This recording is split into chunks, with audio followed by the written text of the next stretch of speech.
20 seconds.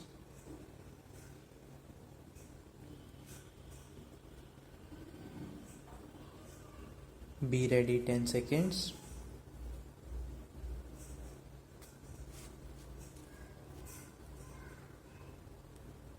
Start.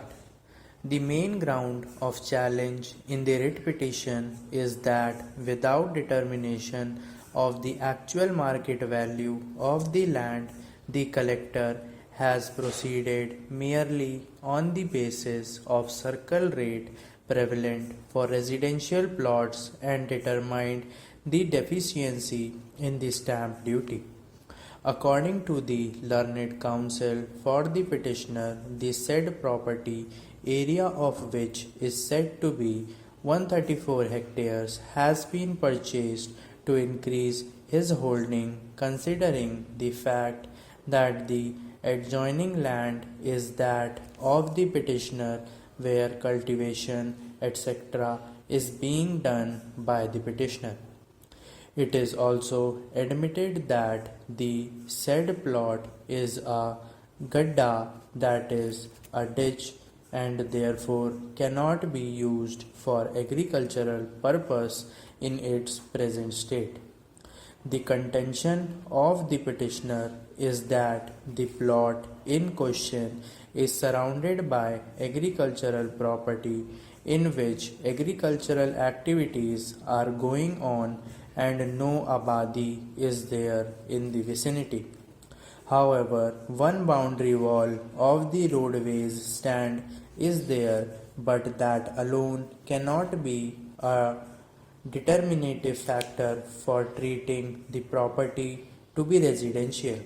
Further contention of the learned counsel for the petitioner is that the collector has relied upon a report dated 24/3/2007, which is said to be of prior to initiation of the proceeding under section 47A of the Act, and therefore the Commissioner erred in law in relying upon the same. Further contention is that subsequent spot inspection report submitted by the sub-registrar dated 24/1/2008 clearly mentions that the property is agricultural, and therefore the order of the collector treating the property to be residential cannot be sustained, as the same has been held to be so without any basis. The matter was carried to the Commissioner, but the Commissioner also affirmed the order of the collector without interfering with the same.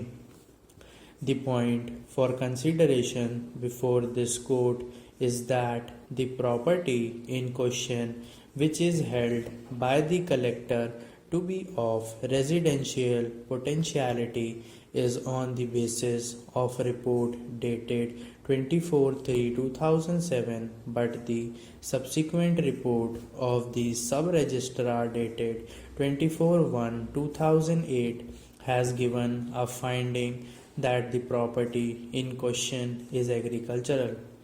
I have heard Shri Pradeep Kumar Rai, learned counsel for the petitioner, and the learned standing counsel appearing for the state.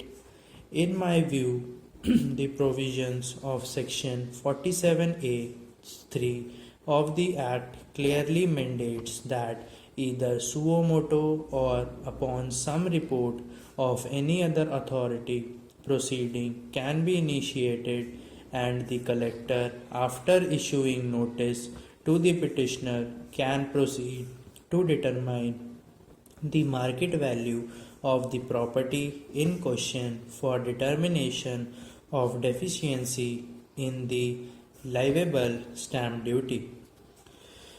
This court, in case of Ram Khilawan Bachcha vs. State of UP, reported in 2005-98 RD 511, has clearly held that for the purpose of determination of market value, same principle has to be adopted as for determination of payment of compensation to the landholders under the land acquisition proceedings. It is wholly irrelevant whether the said property has been recorded as agricultural in the revenue records or not.